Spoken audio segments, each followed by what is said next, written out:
C'est dans le Doubs que les pensionnaires de la catégorie production du championnat de France de la montagne se retrouvaient le week-end dernier à l'occasion de la 58e course de côte de Villaffan-et-Chevannes, 7e manche de la saison 2022. Des nouveaux venus, des revenants, des favoris, il y avait du beau monde dans la vallée de la Loue, de quoi offrir à coup sûr une épreuve inoubliable. Alors qu'il avait terminé les essais en qualité de leader de la catégorie et ceux de justesse, Yannick Poinsignon se contentait tout au long de la journée de la seconde position du classement général. C'était sans compter sur sa grande forme du moment ainsi que de celle de sa BMW M3 E92 et grâce à une dernière montée de folie, le Vosgien remporte à Villaffan-et-Chevannes sa 6e victoire de la saison, de quoi enfoncer encore un peu plus le clou au championnat.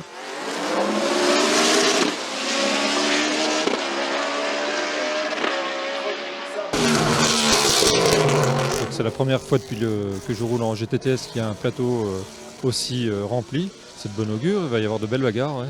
Très satisfait de la victoire, parce qu'avant la dernière montée, j'étais deuxième derrière Ronald. À l'édition, il y avait 8 dixièmes. J'avais fait un chrono correct à la deuxième montée, l'écart s'était un peu rapproché. Donc il restait une montée où il fallait bien rouler. Et voilà, donc, c'est ce que j'ai essayé de faire. Le chrono est sympathique. Et puis voilà, je repars avec la victoire. C'est malheureusement dans la dernière montée de la journée que Ronald Garcès a perdu le profit de sa position de leader, occupé pourtant depuis la première ascension dominicale.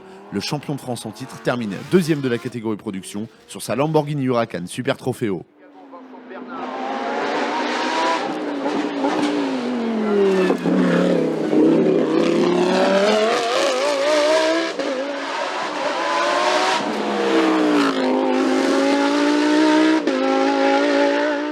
À l'image de Poinsignon, Nicolas Ververt arrache dans sa dernière tentative la 3e marche du podium, de quoi parfaitement inaugurer sa toute nouvelle Porsche 997 GT3R qu'il a lui-même confectionnée.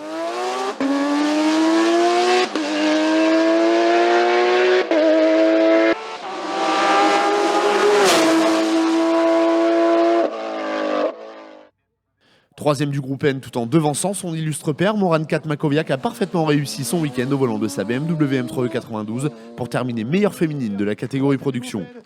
Meilleure féminine de la catégorie. Comme dans l'ouest de la France, Nicolas Delperrier s'impose en FC2 au volant de sa Simca Rally 2, ce résultat lui permettant de terminer également meilleur jeune de la catégorie production. Retour à la compétition réussi pour David Meillon, 2 ans après sa dernière apparition en championnat. Au volant de sa Lamborghini Huracan Super Trofeo, il termine 4e du scratch après avoir un temps occupé la 3e place.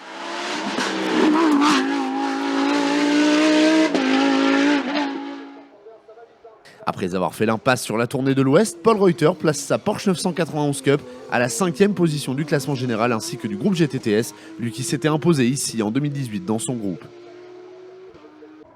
Philippe Schmitter, leader, après la première montée d'essai, place sa Renault RS01 à la 6e position, et ce malgré une petite touchée dans la dernière montée de course.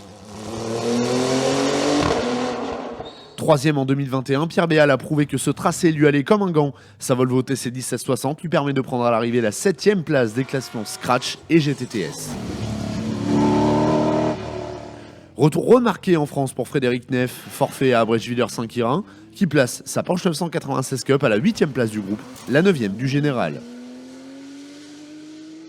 Victime d'une légère touchette occasionnant tout de même des dégâts le samedi, Stéphane Garcia arrache à l'arrivée une fabuleuse victoire dans la classe GTTS 3 au volant de son Audi RS3 LMS.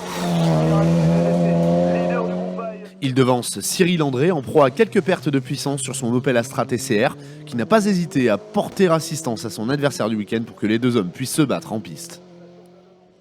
Jean-Jacques Morel récidive et s'impose dans la classe GTTS 2 avec sa Peugeot RCZ Cup, comme à la Pommeraye, comme à Saint-Gouéno. Pour sa première apparition sur une manche du CFM, Cyril Picoche ne s'est pas trompé. Il remporte la classe GTTS 1 sur une Midjet 1300. Il devance ainsi Cédric Bourreil, auteur d'une grosse dernière manche lui permettant de monter sur le podium et au volant d'une monture équivalente. Et Aurore Louison à domicile, qui a un temps occupé la tête des débats.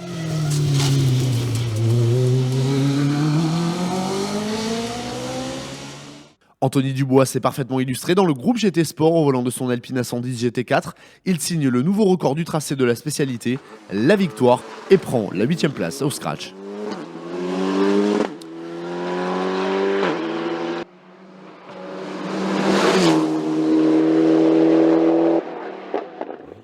Francis Dozier s'est pourtant très bien battu jusqu'à améliorer nettement ses chronos. Malgré cela, le quintuple champion d'Europe doit se contenter de la seconde place du groupe au volant de son Alpine A110 GT4.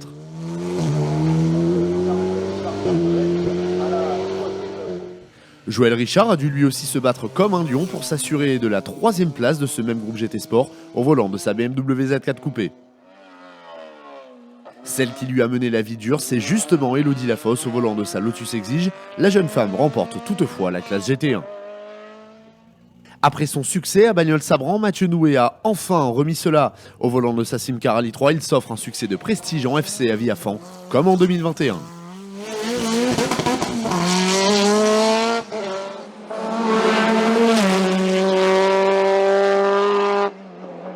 Christophe Pensignon, moins en verve tout en ayant été leader dans le Doubs, doit se contenter de la seconde position du groupe au volant de son CG Turbo.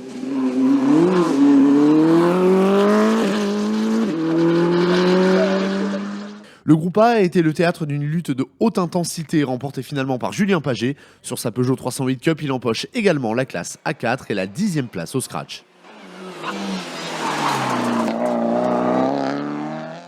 Il devance dans le groupe et dans la classe celui qui faisait à Viafan une apparition remarquée en course de côte, Denis Millet. Jean-Pierre Pop complète le podium du A4 au volant de sa 308 Cup. Et devance Manuel Brunet, son coéquipier, 4e donc de la classe sur la même voiture. Parti à la faute dans la deuxième montée de course, Nicolas Granier doit se contenter de la 3e place du groupe A, mais s'imposant à 5 sur sa Cupra Leon Supercopa MK3. Pierre Fad, de retour, s'empare de la seconde position de la classe sur sa Seat Leon Supercopa MK2. Tandis que Bruno Fra a visiblement réglé ses petits ennuis techniques vus jusque-là. Il place sa BMW M3 E36 à la 3e place de la classe. Ennuyé par un souci mécanique en milieu de journée, Michael Bonnevie a réussi l'exploit de retourner la vapeur dans la dernière montée pour imposer sa Renault Clio 3 Cup en A3. Romain Billot, solide prétendant à la victoire sur sa 2 Cup à domicile, doit se contenter à l'arrivée de la 2e position de classe. Devant Laurent Lafosse, vainqueur à Saint-Gouéno, 3e donc du A3 sur la même monture que celle de Billot. Première victoire en carrière et peut-être pas la dernière en championnat pour Alexandre Garnier dans le groupe N. Le jeune Ossonais y impose sa BMW M3 E36. Il se paie le luxe de faire chuter pour la première fois de la saison un Sébastien Lemaire pourtant déterminé, 2e du groupe avec une voiture équivalente dans les mains.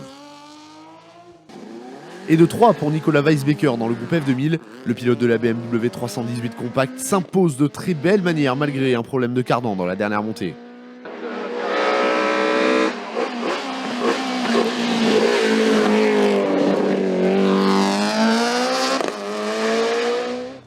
Enfin, notons la belle 2e position obtenue par Jacques Hudviller sur sa Porsche 911 SC dans le groupe 4 du VHC Productions.